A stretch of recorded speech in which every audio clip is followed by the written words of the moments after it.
It was past midnight, and after hours of tossing and turning, I finally got out of bed to grab some water. The living room lights were still on, and as I padded silently down the hallway, memories of the past few days rushed back to me. That night was unlike any other. My cousin Ethan had sent Leo over to stay with me for a while. When Ethan told me what had happened to Leo, my heart broke for him. His wife had betrayed him, and his entire world had crumbled overnight. Leo, who had been married to the same woman for over a decade, was blindsided in the cruelest way imaginable. Ethan's voice still echoed in my mind. "Lily, please take him in. He needs a place to heal somewhere peaceful."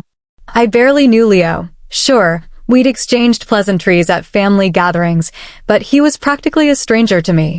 Yet the weight of his sorrow tugged at my heart. I'd already endured so much loss myself. My husband, Daniel, passed away 8 years ago, taken suddenly by a heart attack. One moment we were discussing plans for our dream home, and the next my world was shattered. For years I'd carried the emptiness his death left behind lately. The loneliness felt sharper, like a thorn digging deeper with each passing day, and tonight was one of those nights where the ache felt unbearable. Are you ready for what comes next? This isn't just another story. It's about blurred lines, emotions spiraling out of control, and the weight of unspoken confessions. Every moment might stir something deep inside you, so buckle up. As I stepped into the living room, I saw Leo sitting on the couch, his face illuminated by the glow of the TV. A romantic movie played softly in the background. He turned to me, his eyes filled with an uncertainty that made my heart ache. "Did I wake you up?" he asked, his voice tinged with guilt and weariness. I shook my head, offering a small smile. "No, I just came to get some water." The truth was the emptiness inside me felt too heavy to ignore, and maybe sitting with someone would help. "Want some company?" I asked, my voice barely above a whisper. Leo nodded, motioning to the empty spot on the couch.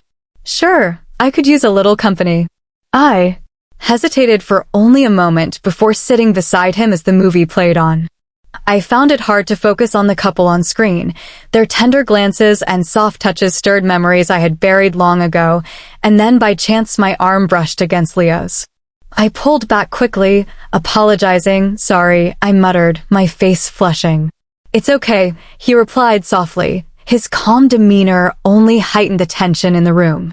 Suddenly the space between us felt impossibly small. I couldn't understand what was happening, why the air felt so charged as the movie ended. I stood up abruptly, mumbling something about needing to sleep. My mind was racing, emotions swirling in a way I hadn't experienced in years. That night I barely slept. By morning I decided to play the piano, hoping the familiar keys would soothe my restless mind. Music had always been my solace, a connection to Daniel and the life we'd shared. The melody filled the room, calming me until I noticed a shadow outside the window. It was Leo returning from an early morning walk. Moments later, he stepped inside. He stood quietly, listening as my fingers danced across the keys. When I finally noticed him, I stopped playing, startled. "Don't stop," he said, smiling. "That was beautiful, the best thing I've heard in ages." "Thank you," I replied, my voice barely audible. There was something about his presence that unsettled me, yet I couldn't bring myself to pull away. "Did you know?" he began. "It's my birthday today, 40 years old." His words caught me off guard. "Really?" I asked, an idea forming in my mind. "We should celebrate.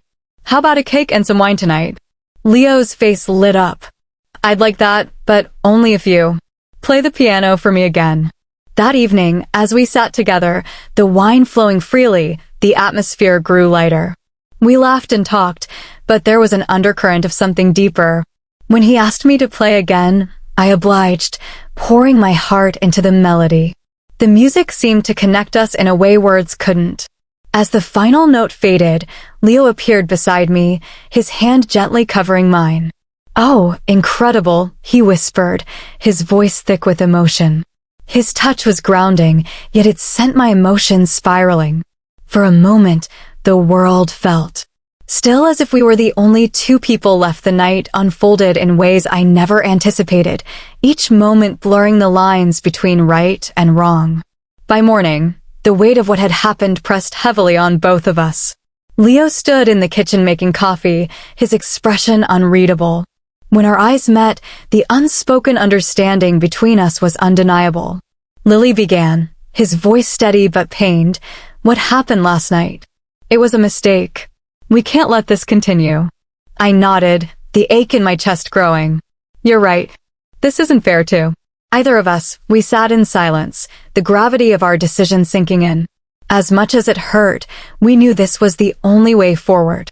Leo left that afternoon, and as the door closed behind him, I was left with the echo of his presence. The connection we'd shared, however fleeting, had changed something inside me. It reminded me that even in the darkest moments, there was a glimmer of something more, hope, perhaps, or the possibility of healing. Days turned into weeks, and life began to settle into its usual rhythm, yet I often found myself thinking about Leo, about the night that had stirred emotions I thought were long buried. The piano became my sanctuary again, a place where I could lose myself in melodies and reflect on the fragile nature of human connection. One evening, as I played, a familiar figure appeared outside my window. For a moment, my heart skipped a beat, but it wasn't Leo.